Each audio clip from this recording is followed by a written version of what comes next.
Me chamo Augusto César Luiz Brito, sou docente do curso de Arquivologia da UFSM. Eu coordeno o projeto de organização e difusão do acervo arquivístico Alcides Saldanhas e estamos no Laboratório de Conservação e Restauração do curso de Arquivologia da UFSM. Eu me chamo Sônia Elizabeth Constante. Na verdade, eu não sou de Santa Maria, eu sou de Porto Alegre, aí eu abracei essa cidade, né? Eu sou formada em desenho plástico e depois em arquivologia. E eu acho que até essa experiência de desenho plástico com arquivologia me levou a estar aqui nesse laboratório de restauração, porque tem muito essa característica de criatividade, de memória, de patrimônio, né? Cultura, e então assim acho que veio casar muito bem. Eu me chamo Ana Paula Silva de Souza, eu sou acadêmica do curso de Arquivologia da UFSM e bolsista aqui no projeto Alcides Saldanha. Sim, é um processo fascinante trabalhar com arquivo pessoal e poder conhecer, né, uma personalidade através dos seus arquivos. Eu me chamo Leslie Mari Alves da Luz e eu sou discente do curso de Arquivologia, né, e estou bolsista aqui no projeto desde o princípio, né. Eu iniciei dias antes, na verdade, do início formal, foi quando a gente recebeu a documentação, né? Viemos fazer o recebimento da documentação junto aos custodiadores, né, e aos professores. Então a gente acompanhou esse recebimento e em 1º de setembro nós startamos, né, os trabalhos aqui no projeto. O projeto teve iniciativa da ideia das filhas do Alcides Saldanha de prestar uma homenagem para o pai, de criar um centro de memória na cidade de Caçapava do Sul, no intuito de que o legado dele não se perdesse, tanto o legado das ideias e das ações dele, por considerar que ele foi um agente importante não só para o município, mas como para o estado e para o país, já que ele atuou também, né, no Ministério dos Transportes e com a cúpula do PMDB, que na época é PMDB.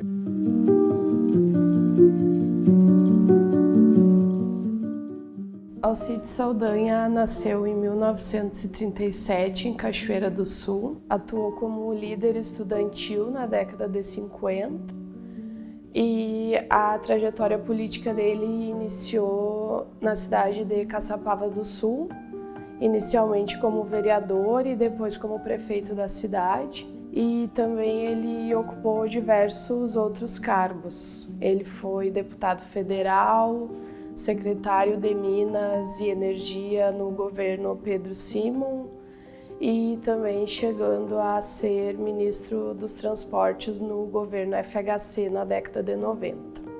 Esse acervo, na verdade, né, é fruto do conhecimento da relação do professor Augusto Brito com a comunidade caçapavana, vamos dizer assim, né? E até mesmo da experiência dele trabalhando com arquivos pessoais.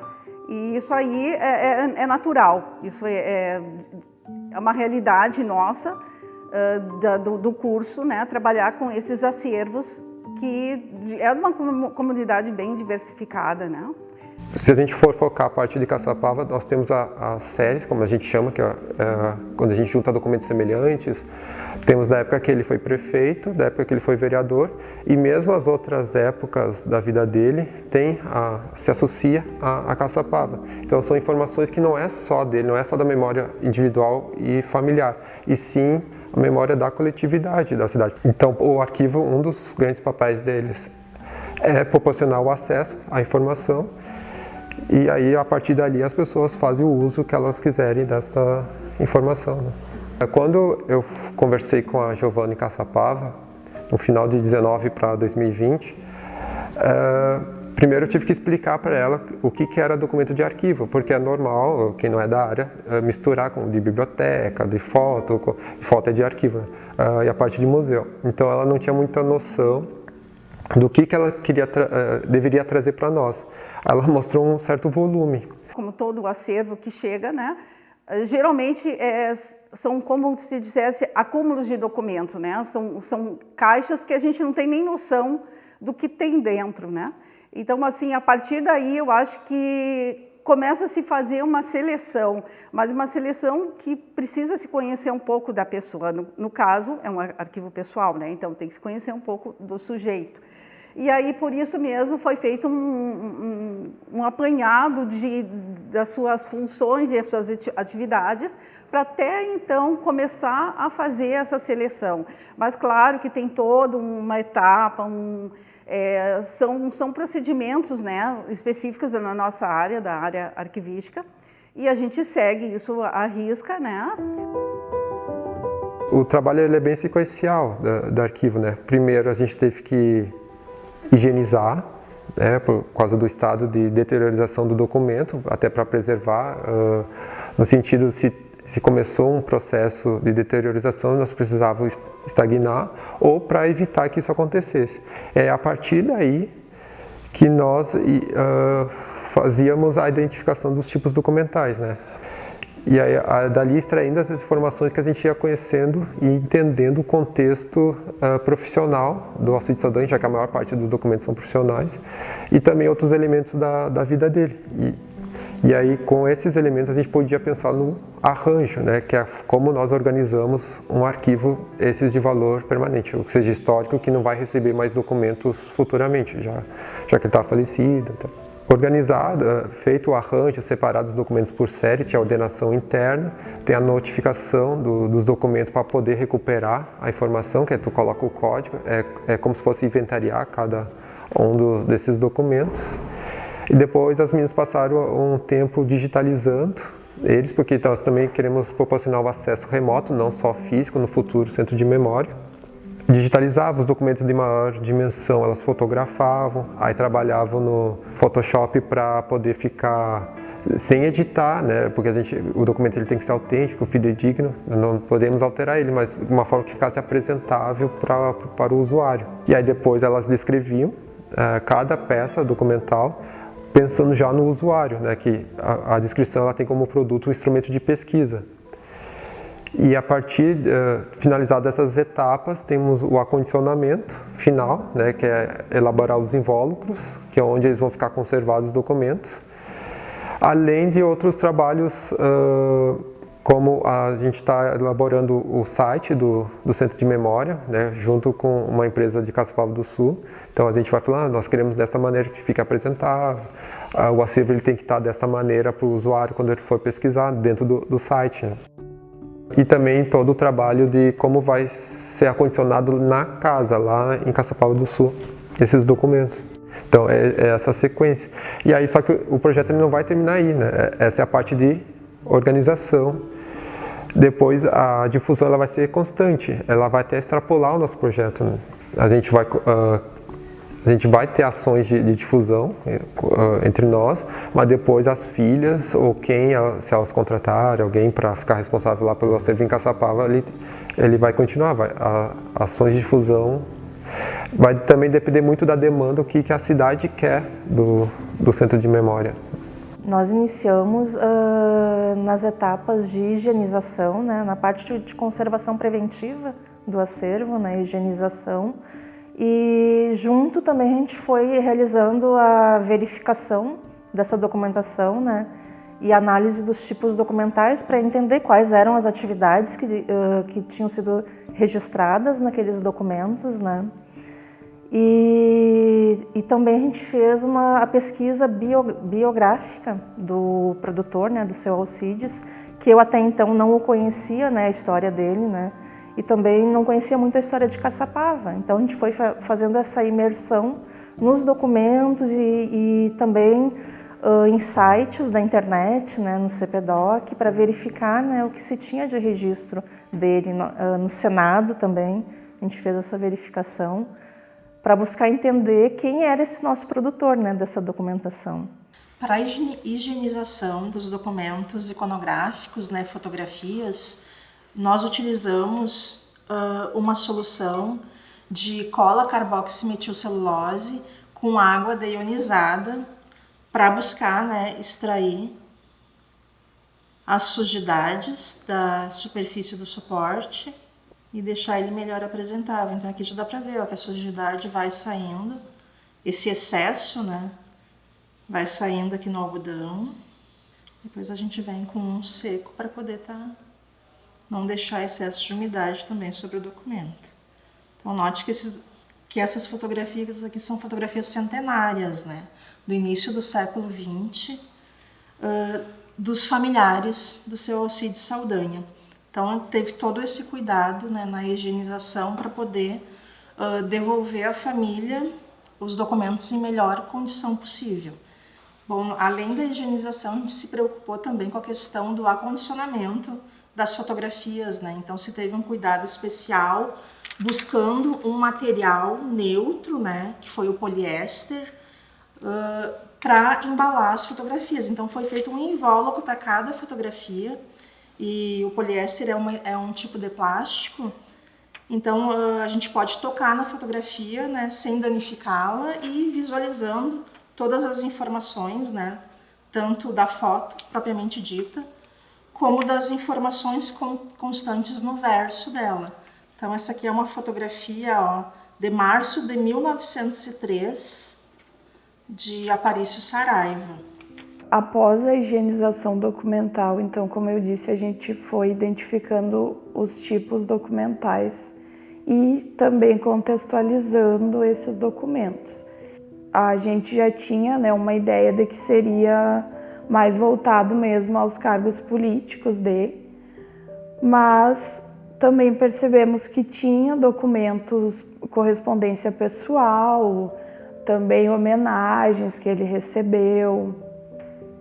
Então as séries elas ficaram divididas assim, tem a série das atividades profissionais mesmo dele, que daí foi dividida em subséries, que é ministro, secretário, enfim, os cargos que ele ocupou profissionalmente, né? Não só politicamente, mas porque ele também foi advogado, pecuarista. E também tem a parte da documentação familiar dele anterior, né, anterior ao nascimento dele, no caso, né, que seria as correspondências dos avós, dos pais, que essa documentação ficou à parte, ela ficou na chamada coleção familiar. Após a etapa de higienização dos documentos, a gente procedeu à identificação dos tipos documentais, que se deu com a leitura dos documentos, né, para identificar a espécie, né, e o que se tratava esse documento, né? Nesse caso aqui, o documento trata-se de uma nomeação para o cargo de ministro em que o seu Alcides Saldanha assumiu. Então, após estabelecido o quadro de arranjo, os documentos foram inseridos nas séries e subséries e ordenados dentro dessas séries e subséries em ordem cronológica. E na sequência a gente estabeleceu a codificação unitária para cada um dos documentos, seguindo o estabelecido pelo CODEARC.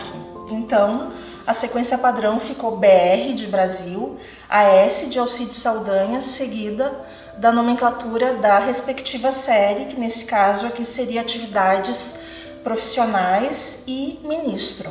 Daí na sequência, né, a gente foi fazendo essa questão da higienização dos tipos documentais e daí na sequência a ordenação, né? A ordenação e também a parte do acondicionamento temporário, né? Então a gente dispôs nessas caixas de arquivo temporariamente esses documentos já separados, né, por séries, nas suas respectivas séries, e fomos selecionando eles, né? E daí na sequência ordenamos e notificamos, que foi quando a gente deu um código para cada um dos documentos, né? Então assim a gente já tinha o arquivo disposto, ordenado, organizado.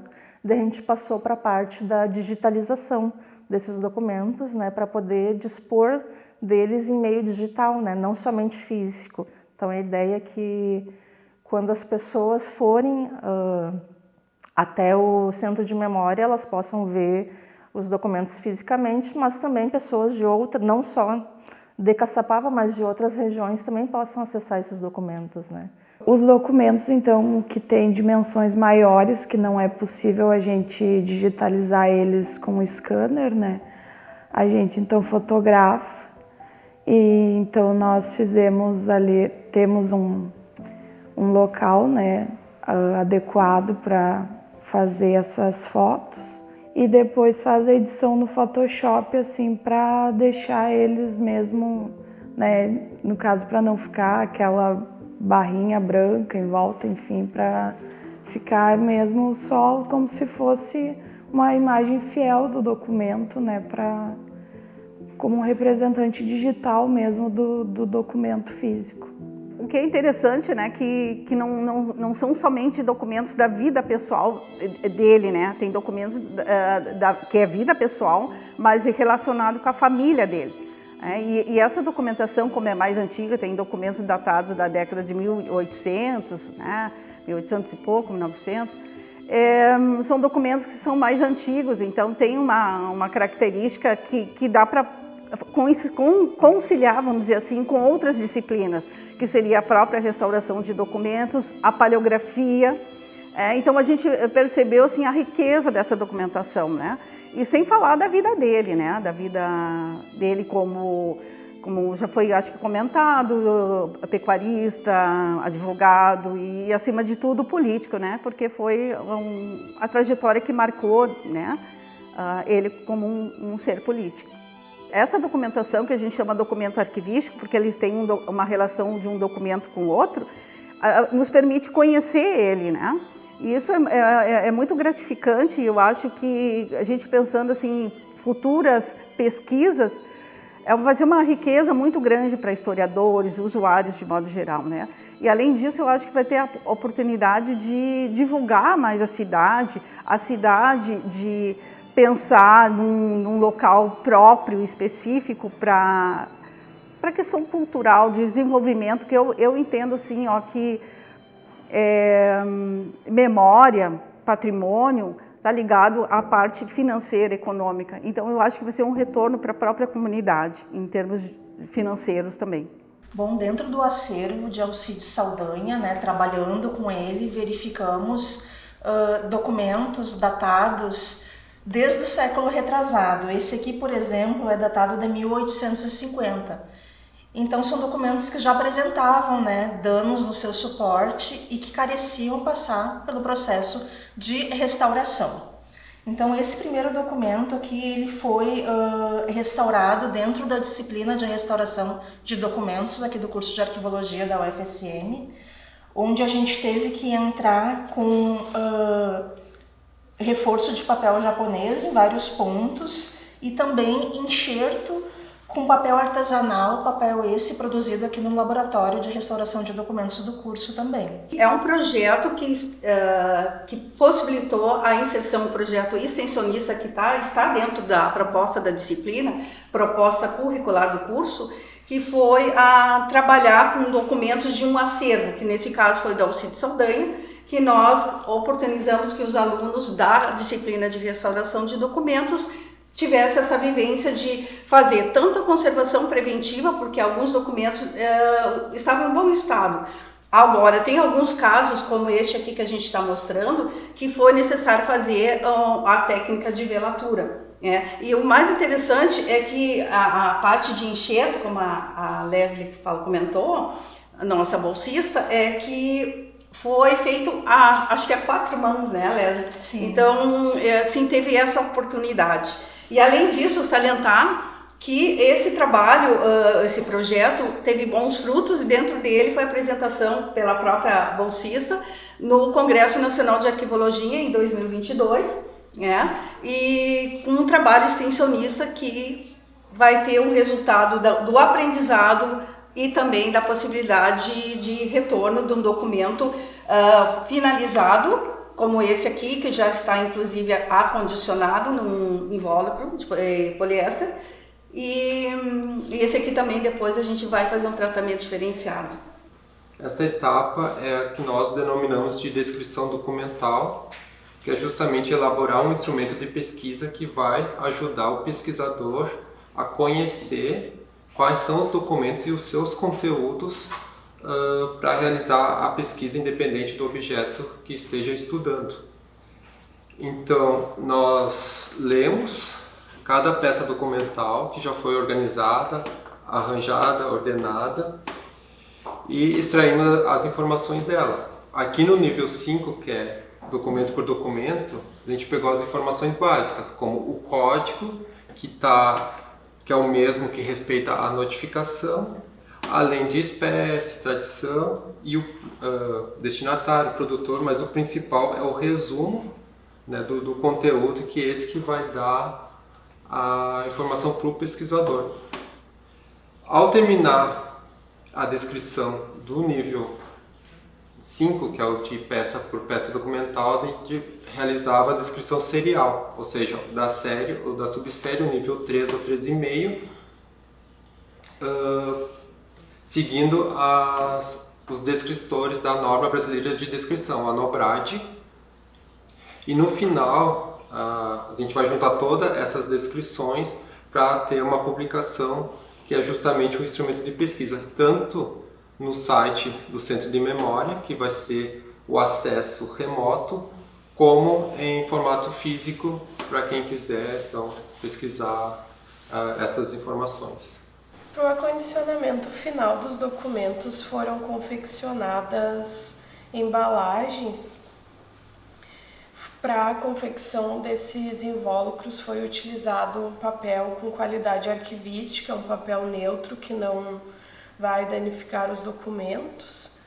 E para os documentos de dimensões maiores foram confeccionados esses invólucros maiores, e para documentos com dimensões menores, como agendas, foram confeccionados invólucros com tamanho adequado. Tipo uma caixa. Uma questão importante só salientar que nós optamos por esse tipo de caixa porque essa documentação que está no Laboratório de Restauração da UFSM, ele vai ser transportado para o Centro de Memória Alcide Saldanha. Então nós optamos por esse tipo de caixa muito em função desse translado, porque ele é uma caixa com dimensões adequadas para a nossa documentação, para a questão do envelope, e também permite um arejamento, porque a ventilação é muito importante na etapa da conservação, e além disso ela vai facilitar o transporte.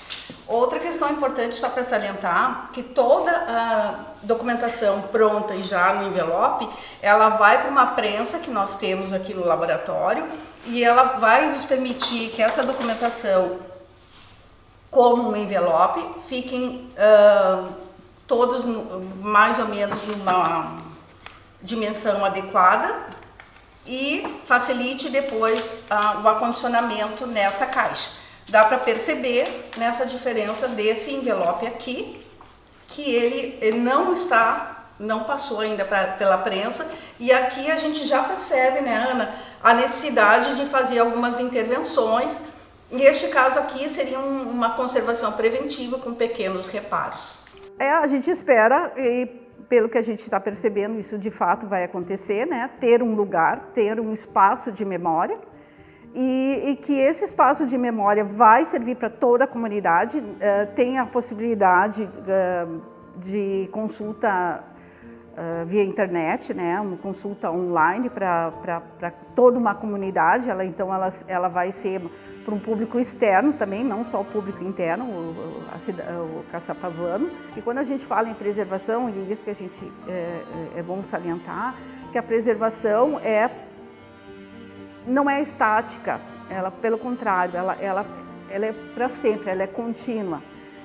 Então, assim, a gente vai entregar essa documentação pronta, vai estar lá no local, no Centro de Memória, mas ela não vai ficar parada lá, ela não pode.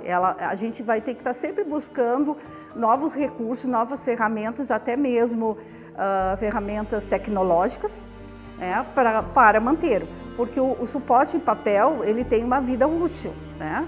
E essa vida útil, geralmente, se bem conservada, pode passar tranquilamente de 100 anos.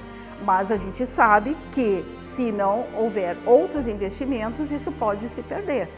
Tá? Então, tem muitas características, e até a gente tem um projeto paralelo, né, com o projeto do tratamento, que é o projeto de preservação e conservação, para deixar dicas para que no futuro sejam tomados alguns cuidados específicos mesmo, né? Eu espero que realmente que a sociedade caçapavana se aproprie assim desse acervo e que ele tenha uma relevância em termos de pesquisa também. Eu acho que isso é muito importante.